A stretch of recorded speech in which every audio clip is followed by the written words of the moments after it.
no princípio do culto, quero trazer a mente de volta a mente 19, Mateus 19, do 1 até o 6.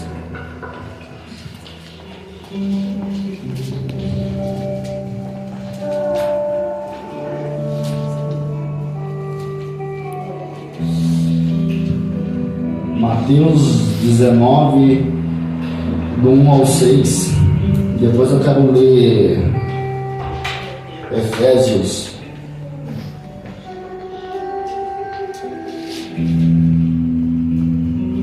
5, do 25 em diante. Amém? Amém. Mateus 19, capítulo 1 diz: Quando Jesus terminou de dizer essas coisas, deixou da Galiléia e foi para a região da Judéia, a leste do Jordão. Grandes multidões se viram e ele curou os enfermos. Alguns fariseus apareceram e tentaram ganhar numa armadilha, perguntando: deve-se permitir que um homem divorcie de sua mulher por qualquer motivo?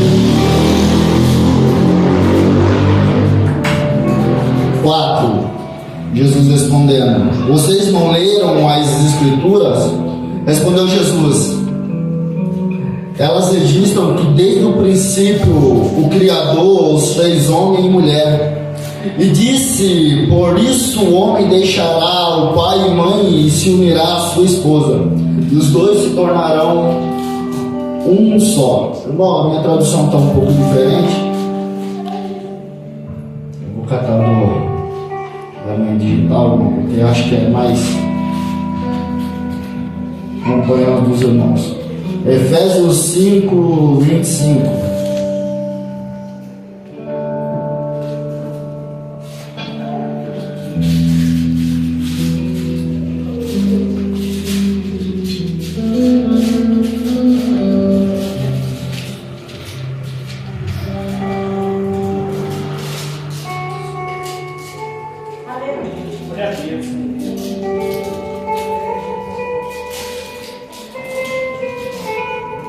Amém?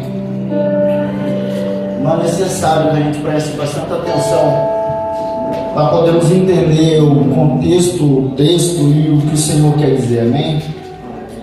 Mateus 5, 25. Vós marido, amai vossas mulheres como também Cristo. Efésios 5, 25. Amém? Vós, marido, amai vossas mulheres como também Cristo amou a igreja e a si mesmo se entregou por ela, para santificar, purificando-a com a lavagem da água pela palavra, para apresentar a si mesmo igreja gloriosa, sem mácula, nem ruga, nem coisa semelhante, mas santa e irrepreensível. Assim deve os maridos amar suas esposas, mulheres, como a seus próprios corpos. Quem ama sua mulher, ama-se a si mesmo, porque nunca ninguém odiou sua própria carne, antes a alimenta, sustenta, como também o Senhor a igreja, porque somos membros do seu corpo, de sua carne e dos seus ossos. Por isso deixará o homem seu pai e sua mãe e se unirá à sua mulher, e serão os dois uma só carne. Amém, irmãos? Pode se assentar. Glória a Deus. Nossa.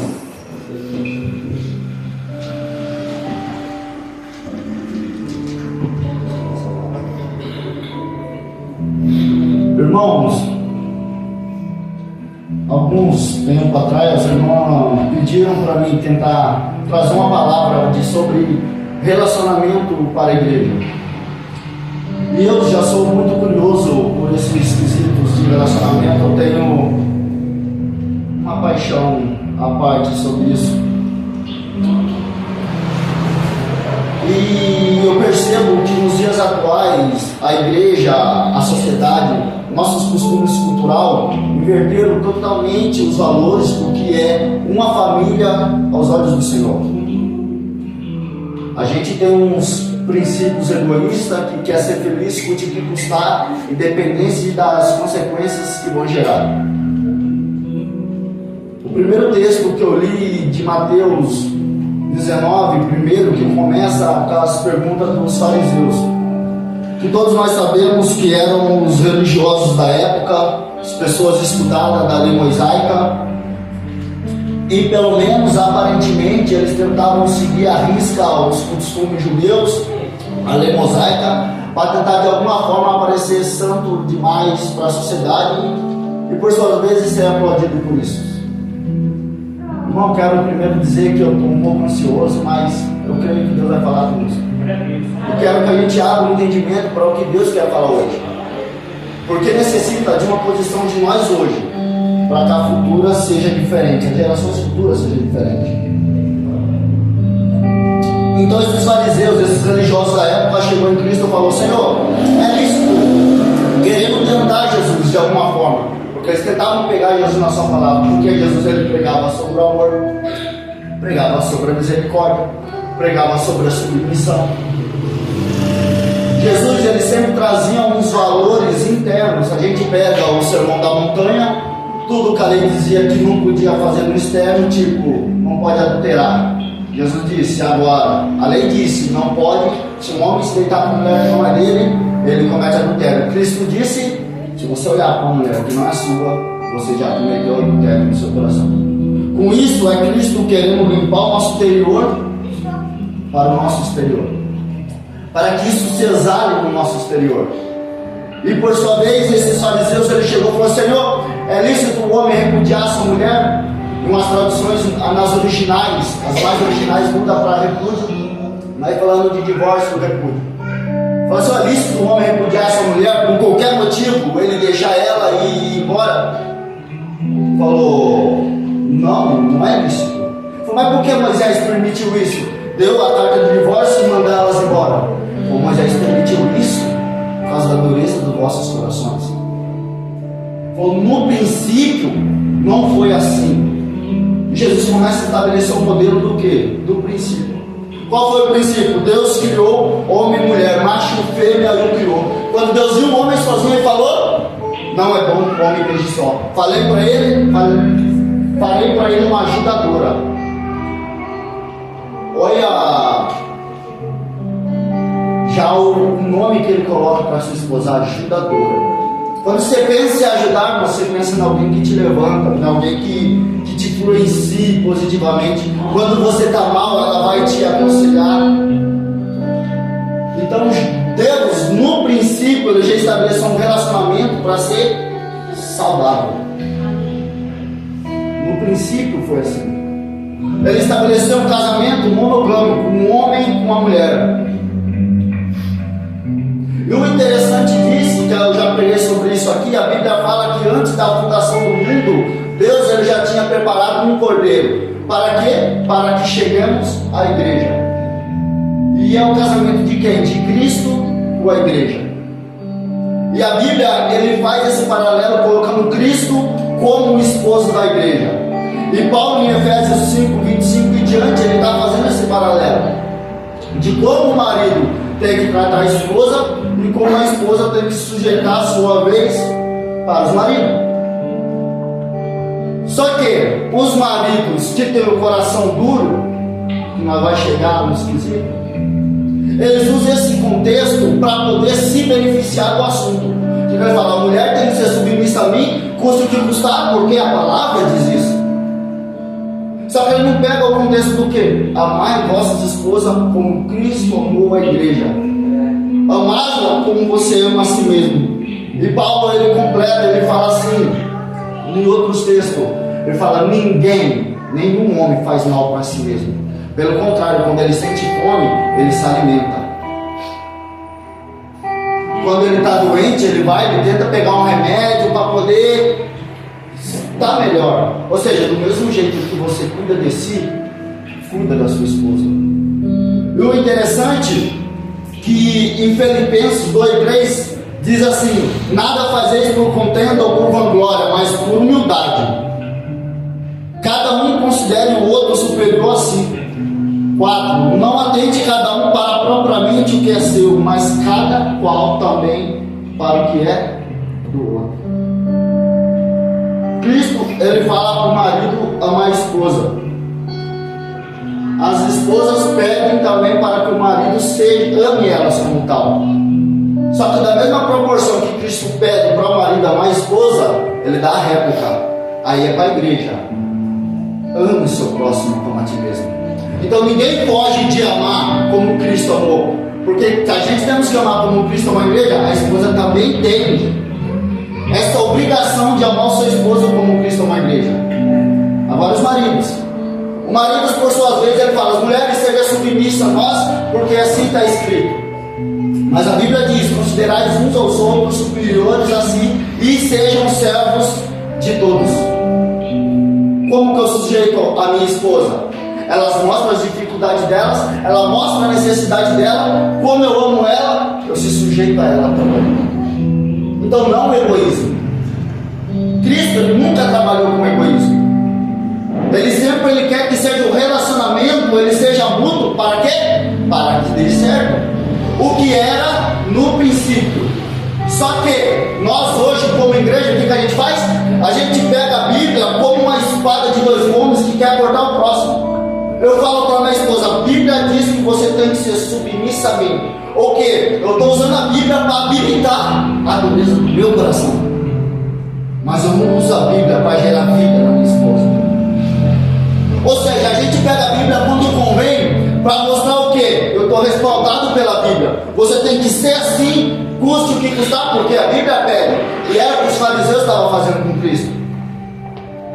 Eles estavam repudiando as esposas deles. Malaquias, eu disse isso aqui no último culto que eu ministrei, Malaquias 2,14, Deus está falando com o povo, fala assim: vocês oram, vocês choram, vocês dizem que eu não te escuto. Eu te digo porque eu não te escuto. Porque vocês têm sido desleais com as mulheres da sua mocidade. Vocês eram para honrar a sua esposa ia honrar a sua, porque a obrigação maior de honraria estava na esposa. Porque se a esposa deitasse com outro homem, ela era morta. Mas se um homem casado deitasse com uma mulher solteira, ele já não era morto. Então Deus já sabia que as mulheres iam honrar, até mesmo pela questão cultural da época. Porque sair com um homem que não era dela era suicídio. Então Deus pega no pé dos homens, por quê? Porque além de ele ser o provedor, ele era o sacerdote. Ele que era responsável por conduzir os seus filhos no caminho que deveria. Como? Honrando a sua esposa, mostrando com atitude. O anjo, quando ele aparece a Zacarias no templo, ele fala assim: ó, eis que a sua esposa vai gerar do ventre, e do ventre dela vai sair um que vai preparar o caminho, e ele converterá o coração dos pais aos filhos. Você sabe o que o anjo está falando? Os pais estão com o coração todo torto, consequentemente os filhos estão com o coração torto. Ou seja, as suas omissões em fazer o que Deus pede e andar certo está gerando consequências nos seus filhos, e vocês estão vivendo um egoísmo, pensando só em si. Irmão, se você pegar o contexto geral da Bíblia, quando fala de infidelidade e até mesmo conjugal, não fala só de um ato de adultério, de eu deitar com uma mulher que não é minha.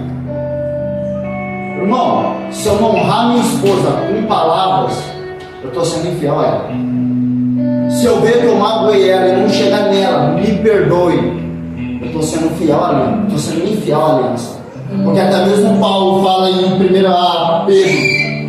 Pedro fala em 1 Pedro 2 em diante.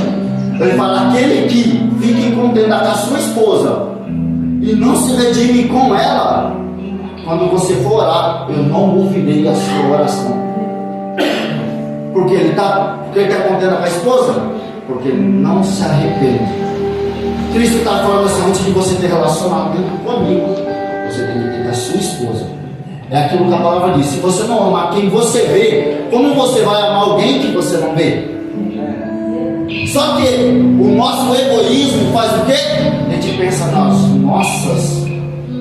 nossas felicidades, ser suprida as nossas bajulações. Irmão, eu quero entrar no contexto também de filhos, porque eu creio que nós, como pais hoje, temos que se posicionar para que nossos filhos andem mais, melhores do que a gente. Essa semana eu conversei bastante com a minha esposa e com o meu irmão. E hoje, de manhã cedo, eu estava conversando com a minha esposa, depois com o meu irmão. Bem, por que Jesus foi fácil para ele obedecer a Deus? Por que para Jesus foi fácil ser misericordioso? Por que para Jesus foi fácil ceder à vontade de Deus sem se preocupar o que vão pensar deles? Te digo, tinha uma virgem, o anjo aparece a ela, fala: agraciada do Senhor, em ti vai nascer um que seria o Filho de Deus. Ela fala: mas como é possível eu ficar grávida se eu nunca tive com homem nenhum? Lembrando do contexto da época, que a mulher que ela se prostituía na casa dos pais, embora ela já estava despojada com José, que era equivalente ao tempo de um ano para ambos se unir, ela estaria se prostituindo na casa dos pais. E uma moça que se prostituía na casa dos pais, ela era o quê? Era apedrejada até a morte. Ou seja, o anjo estava falando assim para ela: você é virgem, você vai gerar. Na cabeça nossa hoje, ele é doido. Se eu gerar, vão falar que eu sou rapariga, vão falar que eu estou sendo infiel com José. Os meus pais, tudo aquilo que eu construí até hoje, os meus pais vão perder a credibilidade em mim. Se eu ainda conseguir fugir, os outros vão me ver com maus olhos se eu não morrer. Sabe aquela pessoa assim? Não, ela falou: Senhor, eis aqui a tua serva, seja feita conforme a tua palavra. E você sabe o que ela falou quando ela se encontra com a Isabel? Eu fui agraciada, bendita entre as mulheres. Ela estava correndo um risco de vida, mas sujeitando a vontade de Deus, ela estava falando que ela era o quê? Agraciada. Então você percebe que a preocupação dela tanto de honrar a Deus era maior do que iam pensar dela. E isso, ela conseguiu passar isso para quem? Para Jesus, o filho dela. Por sua vez, José, que estava despojado com ela. Meu, para nós hoje, século 21, se minha mulher se relacionar com outro homem, ou mesmo se nós estivéssemos conversando, eu ia ficar muito magoado. E se eu fosse ímpio, certamente nós até sairia na mão. Agora imagine, há 2000 anos atrás, onde a ética, onde a moral, pelo menos aparentemente reinava, que a honra do homem valia muito. José encontra a mulher que ele está prometido grávida. Segundo a lei de Moisés, usando a Bíblia, se ele quisesse, para habilitar a dureza do coração dele, mata ela, apedreja ela, porque ela me desonrou. Ela apareceu grávida, estando despojada comigo, ela foi infiel. Se ele fosse um cara de coração duro, pela palavra ele estaria certo. Pela palavra ele ia falar o quê? Pode matar. E Deus ia cobrar dele? Não. Por quê? Porque ele estava pela palavra de Deus, e a palavra de Deus não podia mudar. Você sabe o que ele faz no coração dele? Vou deixar ela, vou sumir daqui. Talvez os outros tenham pensado: José é um responsável, engravidou a moça antes de casar e agora foi embora para não assumir a responsabilidade dele. José sabe o que ele está falando? Não estou nem aí porque vão pensar. O que importa é que ela viva e que a misericórdia dela alcance ela. Você sabe quem mostrou isso? Cristo. Quando pela lei também entraram os fariseus com uma mulher adúltera, e a adúltera está ali, e aí ele fala: ei, Jesus, não é apedreja? Ele fala: ali ele fala para apedrejar. O que o Senhor fala? Ele fala: como se meu pai teve misericórdia da minha mãe?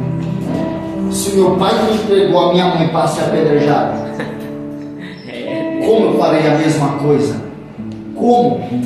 Porque não tem pecado, atira a primeira pedra. Ele aprendeu a exercer em prática aquilo que o pai dele passou para ele. Você sabe o nosso problema? Nós temos incapacidade geracional de se posicionar para que nossos filhos sofram menos que a gente sofre. Porque eu lembro da passagem de Naamã. Naamã, ele era um cara glorioso, de exército, um cara aparentemente maravilhoso, cheio de vestes de honra. E aonde Naamã ia, todo mundo aplaudia Naamã. Mas chegava na casa dele, ele tirava a roupa, a família dele mostrava a lepra. A família dele, ele não passava de um leproso.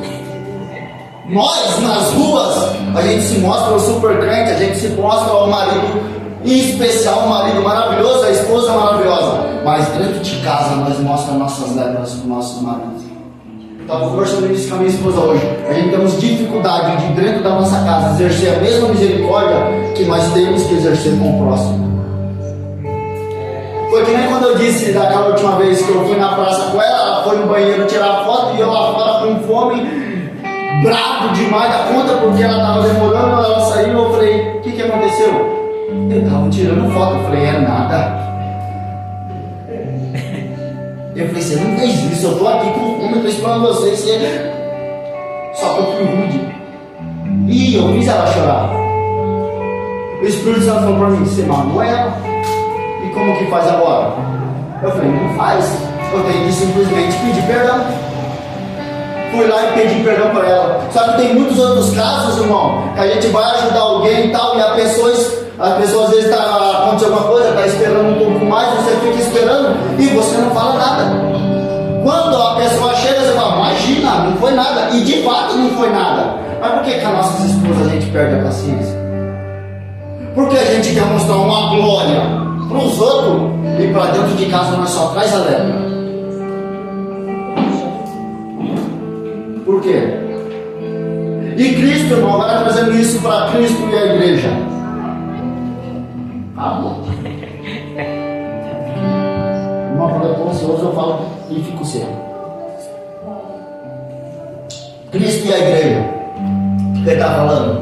Eu vim resgatar um modelo que foi perdido pela lei de Moisés. Por quê? A lei da Moisés era o quê? Olho por olho, dente por dente, mão por mão, pé por pé. Você fez, você vai ter que pagar. E, irmão, e foi assim. Até João Batista, as pessoas queriam converter as pessoas pela ira de Deus. Se arrependa ou sofra pouco enxofre, e você vai para o inferno. Se você não obedecer a lei, você é um impuro, você é pecaminoso, e você vai para o inferno, e você vai ser excluído da sociedade. Só que aí Cristo vem. Cristo vem mudando todo um padrão. Qual o padrão de Cristo? O amor. Que se o amor que a gente tem não mudar a gente, nada mais muda. Tudo que a gente vai fazer é fingimento. Tudo que a gente vai fazer vai ser em prol de um benefício próprio. Vai ser em prol de um interesse próprio. Eu estava conversando com um rapaz esse dia no serviço. Ele também passando por um processo de separação e volta. Aí ele falou: já não dá. Teve uma vez eu fiquei um mês, eu falei: eu vou fazer isso, eu vou fazer isso, eu vou fazer isso. Agora eu quero ver se ela não vai retribuir, qual vai ser a desculpa dela. Eu falei: pera, você já fez errado. Ele: por quê? Porque você fez pensando em você, não fez pensando em nada. O seu interesse foi interesse próprio. Você não fez por interesse de investir na sua pessoa. Do mesmo jeito que Cristo investe na igreja todo dia. Você não fez isso. Você estava atrás de uma recompensa. E quando você está atrás de um interesse próprio, você não gira bem dentro de ninguém. Você sabe por quê? Porque aquilo que você está fazendo é tudo forçado. Irmão, eu estava fazendo faculdade de psicologia. No primeiro ensino eu aprendi que 70% da comunicação nem falada é a expressão corporal. Os maridos falam: mas eu não xingo ela, eu não falo nada, mas a cara dele. A cara dele reprova tudo. E vice-versa, a esposa. Às vezes, irmão, o seu silêncio é muito mais arrogante do que um grito seu. Quem teve dentro da casa com a esposa? Então os homens fazem isso também. Eu vou ficar quieto, não vou falar com ela, tentando punir com silêncio. Imagine se Cristo toda vez fosse te punir com silêncio. Aonde ele tirou na cabeça que punição, punir o nosso cônjuge, vai trazer benefício para a relação. Irmão, ali Jesus disse: e os dois serão uma só carne. Irmão, se ele me bater na minha esposa, ele vai arrumar uma briga comigo. Mas não foi na minha cara, mas foi comigo. Só o irmão dizer a minha esposa vai viver porque vai ser comigo. A esposa do pastor ficou doente e ela ficou no hospital. Mas quem sofreu junto com ela as consequências? De ter que ir no hospital, ter que correr atrás de carro, ter que correr atrás daquilo.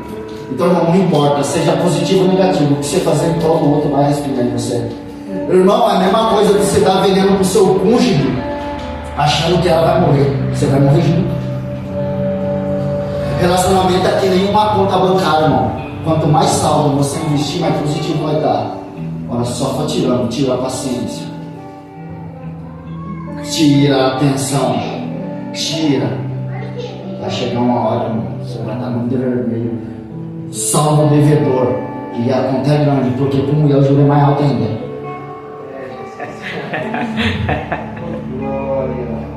Mas a questão é, a gente estamos caminhando por um caminho de morte.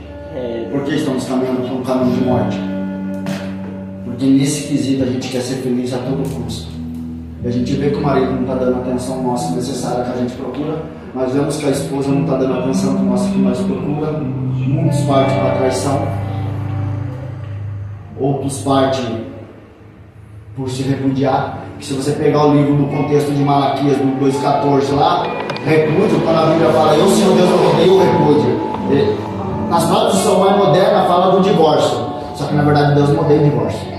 Ele odeia o repúdio, até mesmo porque a lei de Moisés ela permitiu o divórcio. O que era o repúdio? Eu estar dentro da minha casa e não dar atenção devida para minha esposa.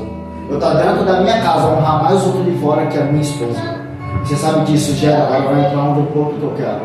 Gera consequência nos nossos filhos. Porque você vai ver uma pessoa insegura.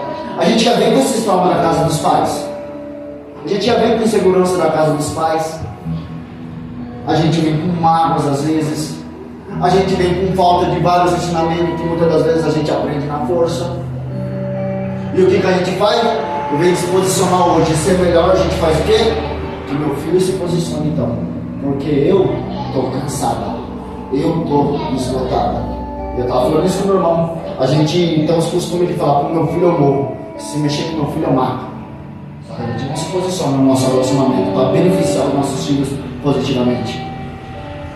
A gente faz o quê? Deixa a consequência tudo para os nossos filhos. E a gente jura de pé junto que a gente ama eles. A gente jura de pé junto que ama nossos filhos. A gente não busca Deus como deveria. Você sabe qual era o propósito de Deus em Malaquias 2,14? Era que a descendência fosse santa. Que os filhos desses se achegassem a Cristo. Agora interessante, qual o papel da igreja do Cristo? Gerar filhos para quem? Para Deus, para o reino. Qual o papel do marido e da esposa? Gerar filhos para o reino. A Bíblia diz, os filhos são herança do Senhor. Você acha que o diabo está preocupado com nossos casamentos? Na sua totalidade? Falando de um modo grosso? Não, por quê? Porque a gente troca de esposa, a gente troca de marido e a gente consegue ser feliz. Ele quer a nossa herança. Ele quer causar sequela em gerações. Porque ele sabe, se nós falhar, as chances de nossos filhos falhar são muito maiores. Eu estava fazendo uma pesquisa, 77% da fé dos filhos, eles vêm através da mãe. Olha como que acontece quando esse marido não ama a esposa. E essa esposa, por sua vez, ela desanima e quer negar a fé. Está gerando consequências nos seus filhos. Só que o nosso egoísmo é o quê? A gente só pensa no quatro paredes. Irmão, você pega a Bíblia, se você for ler ela, você não vê Paulo aconselhando, e até mesmo Pedro e os outros apóstolos, não vê eles aconselhando sobre relacionamento. Tipo, eu chego no pastor, hoje eu tenho a liberdade de falar, pastor, a minha mulher, ela está tubulosa. Ela está assim, assim, assim, assim, ela não faz isso, ela não faz aquilo. Ele vai falar assim, ô Jefferson, ó, faz isso, dá um gelinho nela, tenta fazer isso para poder dar certo. Paulo, ele não faz isso, por quê? Porque ele deixou a palavra para quem? Para nós cristãos. Quem que lê a palavra? Nós cristãos. E o que ele fez? Ele deixou um modelo. Por que ele deixou um modelo? Porque ele já pressupunha que nós, por ser cristão, acreditaria que o modelo já era bom e ao seguir, nós alcançaríamos sucesso nas nossas vidas conjugais, no nosso relacionamento com os filhos e com Deus. Então o que ele deixou? Marido, amai vossa esposa como Cristo amou a igreja. Pai, não provoque a ira dos seus filhos. Filhos, honre seu pai. Por quê? Porque ele esperava que nós, como um coração cristão, voltado para Deus, entendesse isso com facilidade e aplicasse na nossa vida. Sabe o que nós faz? Nós quer o nosso jeitinho brasileiro. Se meu marido não dá atenção, eu vou negar sexo para ele. Se a minha esposa não fazer isso, eu também não vou nem falar com ela, não vou nem assistir um filme com ela. Por quê? Porque nós aprendemos, desde criança, ou até mesmo muito antes, a melhor forma de corrigir é comigo. Você sabe que Cristo nos ensinou na cruz? A melhor forma de corrigir é amar. É Deus. Aleluia. Mas você sabe qual é o problema? Nós não estamos dispostos para pagar o preço. Lembra daquilo que Cristo disse, pastor? Negai cada um a si mesmo e tomar a sua cruz e me siga. Porque aquele que quiser achar a sua vida, perderá. E aquele que perder a sua vida por amor a mim, achará. Cristo disse assim: não pode cair um grão de areia no chão. Se ele não morrer, não vai germinar. Ele tem que morrer para germinar. A gente temos que morrer para nossas vontades, para que germine tanto em nós, consequentemente nos nossos filhos. Se você pegar psicólogos, psiquiatras, seus filhos, ele vai seguir a pisada que você segue. Lembra de Agar? Agar estava morando com Abraão, porque ela era serva de Sara. Abraão não podia gerar porque era velho e a promessa aparentemente estava tardando. Sara era velha. O que Abraão faz? O que Sara faz? Amando do marido. Fala assim pro marido: deita cá, gera filho para você, filho para mim. Eu acho que vai demorar muito. E Abraão ele deita com Agar e gera Ismael. 16 anos depois, em média, Isaac já era nascido. Por causa da condena dos dois filhos de Abraão. Agora, o que faz Sara? Manda seu filho embora. Eu não quero. E a Bíblia diz que pesou no coração de Abraão. Por que pesou no coração de Abraão? Porque ele conhecia a paternidade. Ele sabia que o filho dele. A Sara, naquele momento, estava vendo o quê? Um filho que está indo embora de uma escrava. Abraão estava vendo o quê? Um menino que andava com ele. Um menino que ele trocou a fralda. Um menino que ele dava de mamar. Um menino que quando caía ele ajudava a levantar, ele conduzia o menino no caminho. E você sabe que Ismael estava vendo? Um homem levantando os altares para Deus. Um homem que caminhava 3 dias para poder lhe oferecer o holocausto para Deus. E quando Sara manda ela embora, Deus fala com Abraão, fala: Abraão, não pensa no seu coração que a sua esposa pediu para você. Libera eles. Aí Deus dá uma palavra de conforto para Abraão: eu vou cuidar deles. Irmão, se a sua esposa não se posicionar, se o seu marido não se posicionar você, que Deus vai cuidar da sua geração. Porque o seu trabalho não é bom, irmão. Porque Deus ele honra a palavra. A Bíblia diz que conduza seu caminho, o seu filho, no caminho que se deve andar. Que quando crescer se não se desviará dele. O que é no caminho, irmão? Eu mostrar o caminho para minha esposa, para minha filha. Filha, aquilo ali é o caminho, vai nele. Não, é o que? No caminho. Você dá um caminho, você vai mostrando para ele no caminho. Você não mostra como um alvo, você mostra com atitude. E era que Abraão fazia. Quando, irmão, ela vai embora, Abraão dá o outro para ela de água, dá um pão, e ela está indo embora, e acaba o pão. Acaba o pão, acaba a água, e ela se desesperada, ela fala: vou deixar meu filho aqui, para que ele morra e eu não veja. Eu vou caminhar para frente. E ela caminhou e começou a chorar, porque não tinha água. Aí o anjo vai, aparece e fala: Agar, por que tu choras? O Senhor ouviu a oração da criança. O que foi isso? Posicionamento de Abraão. Se Abraão não tivesse se posicionado como pai, se Abraão não tivesse cumprido as obrigações deles de fato como pai. Mas o que a gente quer? Queremos orientar os nossos filhos a seguir. Mas nós mesmos não queremos pagar o preço de seguir. E que na verdade nem é preço. Se nós crescemos em Cristo e nas suas promessas e nos conselhos dos apóstolos, que eram cheios do Espírito Santo, nós teríamos aquilo que Cristo disse: o quê? Vida. E vida com abundância. Mas os crentes pensam o quê? Não, é prova, é luta, meus filhos é endemoniado, os meus filhos é aquilo. Você sabe por quê, irmão? Porque nós somos os que mais quebram princípio. E quando a gente quebra o princípio, a gente é o quê? Mendigo de milagre. não consigo mostrar para o meu filho que eu estou andando no caminho. O que eu faço? Senhor, muda ele. E Jesus olha e fala: mas nem você está mudado. Você sabe o que Cristo está falando? O que Deus está falando em Malaquias? Ele está falando para você: eu falo com ele, mas através das suas atitudes. Do mesmo jeito que ele usou José e Maria para falar com Jesus, em atitudes. Você sabe por que muitos filhos se afastam de Cristo? Ou muitos filhos não se achegam a Cristo? Porque os pais não se posicionam. Você sabe por que os nossos filhos eles criam depressão, insegurança, não criam estabilidade nos relacionamentos? Porque quando nossos relacionamentos estão difíceis, o que nós faz? Vai embora, não quero mais não. Você sabe o que a gente faz quando a nossa esposa desagrada a gente? Em vez de sentar e conversar, falar: isso não me agradou, e ela por sua vez falar: de fato não, a gente briga. E as crianças vendo. O que você acha? Qual o modelo de família que você está gerando nos seus filhos?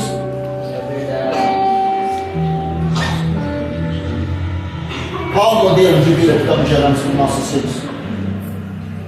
E para dentro da casa nós está fazendo o quê? Mostrando a légua. E Cristo está falando o que para você? Mostra a vida.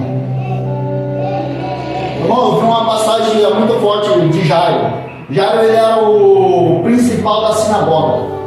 Para ser um principal da sinagoga, tinha que entender a lei de Moisés à risca e tinha que conhecer os costumes dos judeus.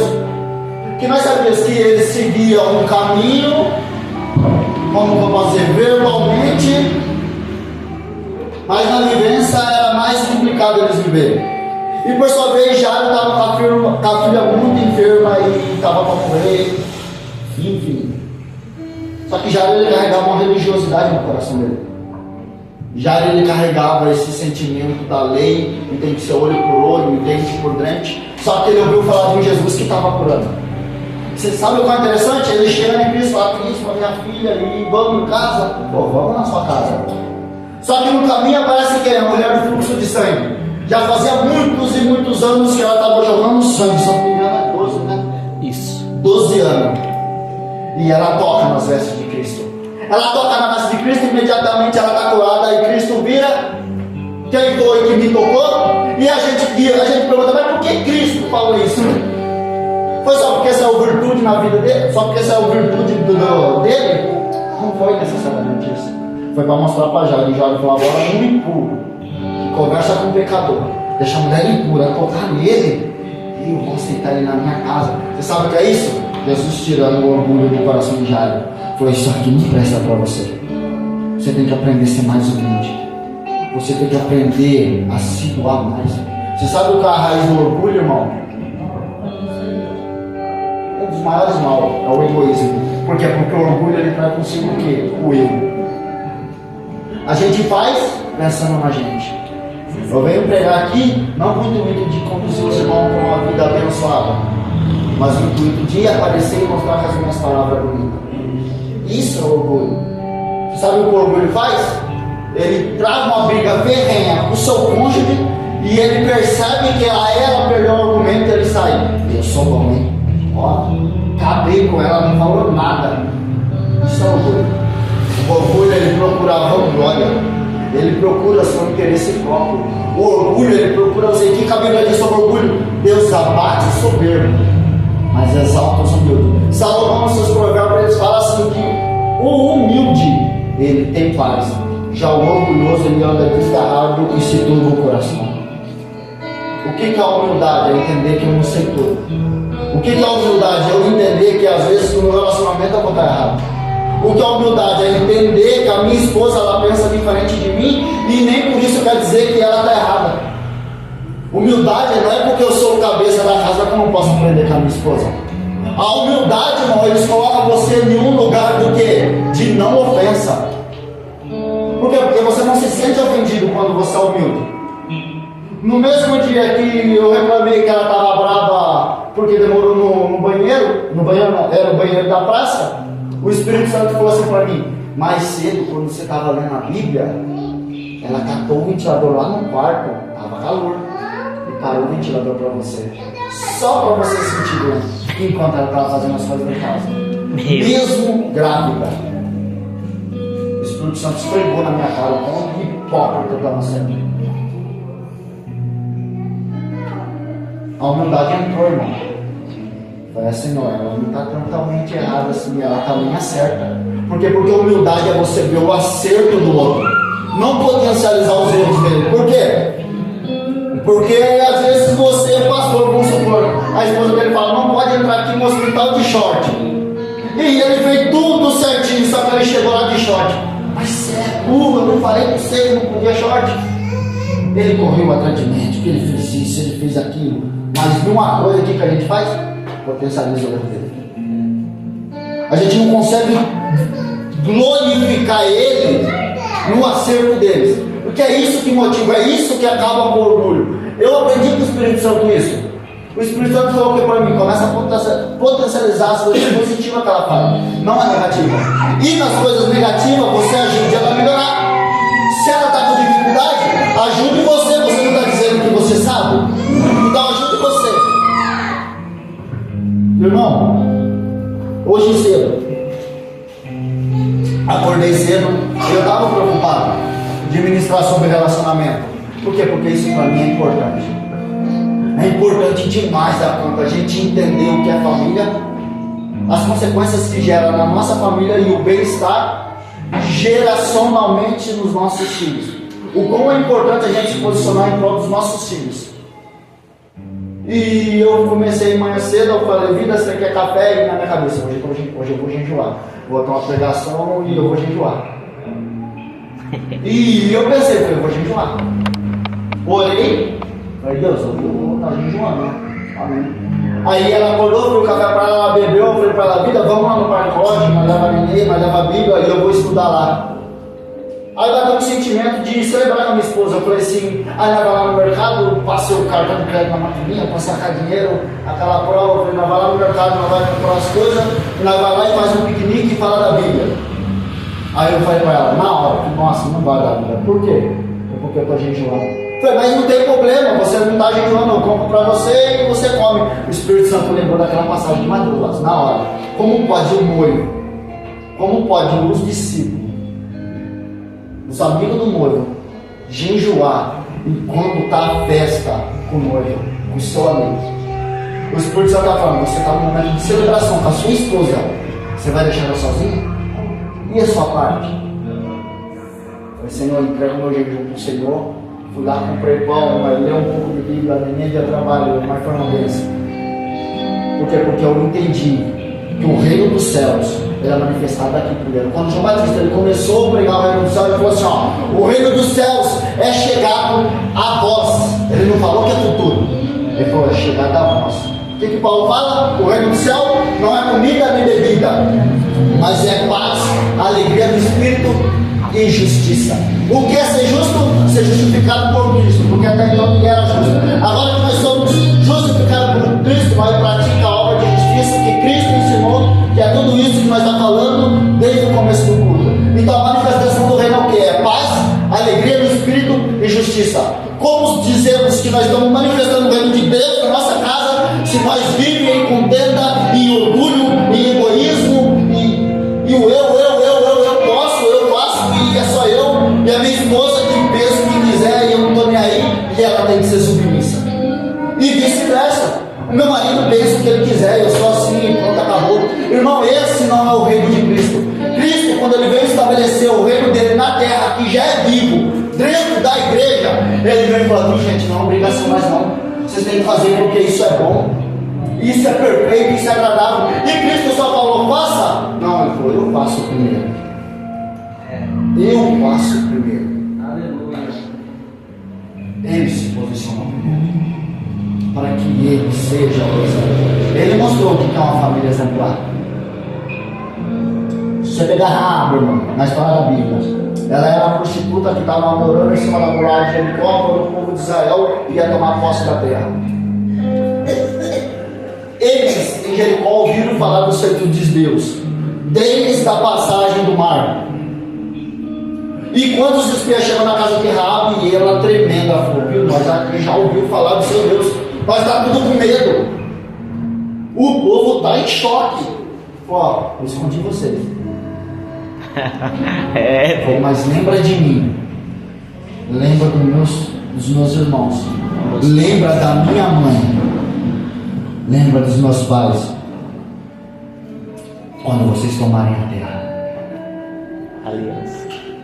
Lembra dessa aliança? Agora eu vou falar. Sabe o que a Rabi fez? Deixou aquele povo, eles tomaram a terra, deixou aquele povo, foi morar onde? No povo de Deus. Uma mulher, pastor, que se posicionou, uma prostituta que se posicionou. A gente vê já uma moça que sai ficando com um e com o outro e a gente menospreza ela. Agora já era uma prostituta, confessa. Detalhe, mais de 3.000 anos e 600 anos atrás. E ela não tinha vergonha de falar que ela era prostituta. Só que ela falou, a partir de agora, eu vou para o seu Deus, o Deus que faz. Eu vou me posicionar junto com vocês. Aí você sabe o que acontece? Deus dá um marido para ela, Salmão, um homem abençoado. Você sabe quem é o filho de Rabi? Boaz. Você sabe quem foi Boaz? Lembra da história de Noemi? A Noemi tinha o seu marido e tinha 2 filhos, e os 2 filhos estavam casados com Órfão e Ruth. O marido já tinha morrido, depois consequentemente os filhos morreram. Ruth, uma estrangeira. Segundo Deuteronômio 7, uma moabita. Não podia se relacionar com o povo de Deus. Por quê? Porque o povo ia levar, porque elas iam levar o povo de Deus à idolatria. Só que daí, irmão, morreu os 2 filhos dela, estava as 3 viúvas. Noemi, uma mulher justa, conseguia mostrar o caminho. Ela falou assim para as meninas, falou, viu, pode ir embora. Eu sou velha, eu não consigo gerar. Porque por tradição o que? A mulher tinha que gerar outro filho para que ela se casasse com outro filho. Por lei de Moisés era essa, ou um parente achegado, alguém muito próximo, para que pudesse receber a herança daquela família e suscitar filhos por defunto. Aí ela conversa com o Órfão e com o Ruth e ela fala, pode ir embora. Aí as leis falam, não, mas não vai. Eu falo, não, pode ir, volta para os seus deuses, volta para sua mãe, volta para o seu pai. O Órfão pegou e fez o quê? Estou indo embora. O Órfão foi embora. Não condena a órfã, porque era o povo dela, era a família dela. Ela fez o que muitos de nós faria. Só que Ruth falou o quê? O teu povo é o meu povo. Ela não falou será seu povo, que nem o hino do outro sofrendo. Você pode pegar lá no livro de Ruth, que é pequenininho, 4 capítulos, você vai ver. Ó, o seu povo é meu povo. O teu Deus é o meu Deus. Você sabe o que eu estava falando? O que meu marido me ensinou, eu peguei. E através dos seus testemunhos, eu estou tomando isso com verdade. Ele era um homem bom, ele era um homem honesto, eles eram um homem justo. Então eu vou para o meu Deus, que é o seu Deus. E ela foi embora com a Ruth, com Noemi. Chegando lá, o que ela fez? Tinha outra lei também, que quando as pessoas estavam passando necessidade, ou até mesmo em estrangeiro, nas sagas da colheita, quem não tinha condição financeira e nem social para se manter, que ia atrás do ceifeiro, aquelas espigas de milho, de cevada que caía, eles podiam pegar e podiam levar para casa, porque era lei. E para a glória de Deus, quem era o dono dessa seara toda? Era Boaz. Quem era Boaz? Lembrando? Filho da prostituta Rabi. Você sabe o que Boaz vê? Vê o testemunho de Ruth. Uma moabita, uma estrangeira. Ele estava usando da mesma misericórdia que o pai dele usou. Ele podia falar, uma moabita. A lei de Deus lá fala que não é nem para mais juntar com esse povo. Mas você sabe o que ele falou? Se a minha mãe se posicionou e escolheu mudar de vida, essa também pode. E você sabe como que eu sei que ela mudou de vida? A firmeza de Boaz, porque ele quis casar com ela. Porque ela não deixou a sogra viúva. Não era a responsabilidade dela. Não era povo dela. Ela estava liberada, o marido morreu. Oh, essa é uma mulher valorosa. E ele fala, graciada do Senhor, você é. Nós temos ouvido o feito do Senhor. E seu nome é honrado aqui no meio do nosso povo, pelo que você fez. Olha que interessante, irmão. Você sabe quem foi Ruth depois? Ela teve um filho. E depois desse filho veio Jessé. E depois de Jessé, você sabe quem veio? Davi. É Davi, um homem segundo o coração de Deus. Você viu que a bisavó dele se posicionou e através disso trouxe consequência para agora um homem segundo o coração de Deus. Você vê a importância de gerações para trás se posicionar com o coração voltado para Deus e como pode gerar nos seus filhos isso daí? E por que para aí? A Bíblia diz nos princípios e disse também: nascerá um de mulher, lá em Gênesis, que vai pisar na sua cabeça, Satanás. E você sabe de onde veio? Jesus, descendência de Davi. Ou seja, a prostituta, a moabita, que nem era povo de Deus, mas escolheu se posicionar como povo de Deus, porque não adianta eu seguir os ricos, ela se posicionava aqui. Você sabe o que Paulo fala? Se você diz que é circunciso, que era a aliança que o povo tinha com Deus, mas você não pratica boa obra, de nada serve a sua circuncisão. Nada serve. Só que elas não eram, mas aqui elas se entregaram para Deus. Você sabe o que gerou? O Salvador, que alcançou a minha e a sua vida. Se uma prostituta não tivesse posicionado, se um povo estrangeiro, que foi Ruth, não tivesse se posicionado. Mas você sabe o que a gente faz? Não, Deus conhece minhas falhas, Deus conhece meu coração. A gente se apega o quê? Na boa intenção do nosso coração. E boa intenção, onde está cheia? É o inferno. Você sabe por quê? Porque boa intenção, ela não muda caráter. Ela não transforma caráter nenhum. E a caráter é como que eu se posiciono. Mas eu sou esquentado, eu sou atribulado. Eu não jejua, busco o Senhor. Você sabe para que serve o jejum? Você sabe para que serve a oração? São ferramentas que o Senhor deu para você não só chegar perto dele e não para mostrar para ele só: Senhor, eu estou arrependido e não me ajuda a cair. Faça o meu coração está em ti. E você sabe por que Deus pede para a gente adorar ele? Porque você se torna semelhante àquilo que você adora. Já percebeu um jovem que gosta muito de funk? O que ele faz? Soca o carro no chão, coloca as correias, tum. Por quê? Porque ele adora isso. Ele vai com isso. Um rapaz que gosta do futebol, quando ele vai zoar com a passadinha, o que ele faz? Porque ele adora isso. Você se torna semelhante àquilo que você adora. Eita Deus. Então quando Deus fala para você: me adore, Ele não está falando: eu quero ser o seu queridinho ou eu preciso da sua atenção. Não, Ele está falando aquilo que Jesus disse: me diga com quem todas eu te direi quem é. Porque através de comigo que você está andando, vai refletir em você. Aleluia. Através de refletir em você, vai refletir na sua esposa. Através de refletir na sua esposa, vai refletir nos seus filhos. Através de refletir nos seus filhos, nos seus netos. Vai chegar em Davi, vai chegar em Jesus, e a graça vai alcançar todo mundo. Você foi a importância do posicionamento de um pai, mas a gente se limita no quê? No meu relacionamento com a minha esposa. Ela não está na guerra. Não, ela. A gente não quer pagar o preço disso. Não, estou falando que não vai acontecer. Às vezes você pode dar certinho, seu esposo ou sua esposa, ela vai querer ir embora. Do mesmo jeito que errado foi embora.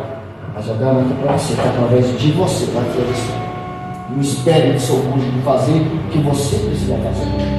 E muitas das vezes, sabe o que falta? Posicionamento seu. A minha esposa não ora. Claro, você não ora. Minha esposa não jejua. Claro, você não jejua. A minha esposa não lê Bíblia. Claro, você não lê Bíblia. A minha esposa não tem o coração em Deus.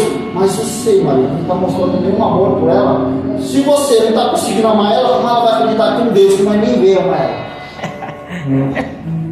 Eita Deus. Eu já disse isso no último curso, num documentário que eu vi. A maioria dos ateus que existe foi porque teve problema com paternidade. Aqueles que foram os mais top, que sabia de tudo. Você sabe por quê? Problema com paternidade gera consequência dos nossos filhos. Isso é fato. Tem filhos que não conversam com o pai, traem mágoa de pai.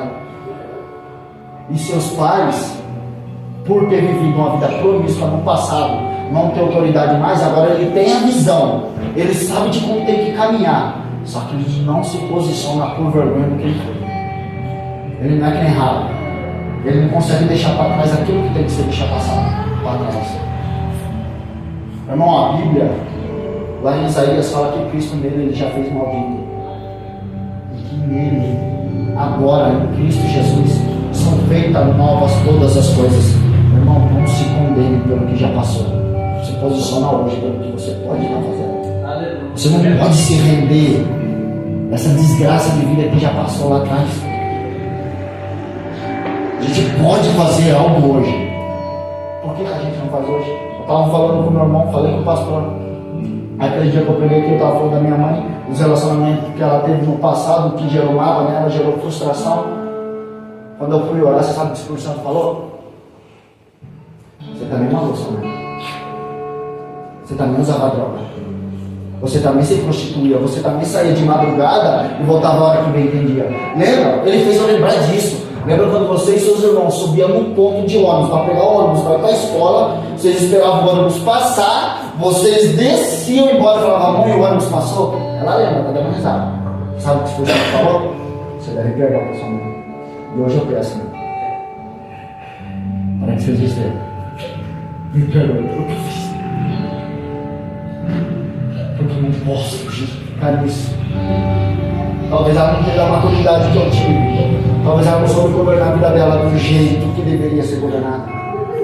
Mas hoje Deus está me dando a oportunidade de fazer isso para meus filhos. Você sabe o que é isso, irmão? Assumir a responsabilidade dos seus atos. Não jogar pro outro. Eu tenho certeza que minha mãe não tem mágoa de mim. Essa mulher é uma bênção, ela ajudou várias coisas. Mas é necessário falar para ela, a senhora estava certa e eu estava errado. É necessário você falar para sua esposa, você estava certa e eu errado. Você sabe o que é isso? Deus está falando por dentro. Eu vou te formar na imagem que eu sou. Eu vou te fazer diferente. Não adianta você profetizar, falar em línguas. Se para a sua casa você não está sendo bênção. Eu cometi vários erros. Como que eu mostro para minha filha agora o caminho?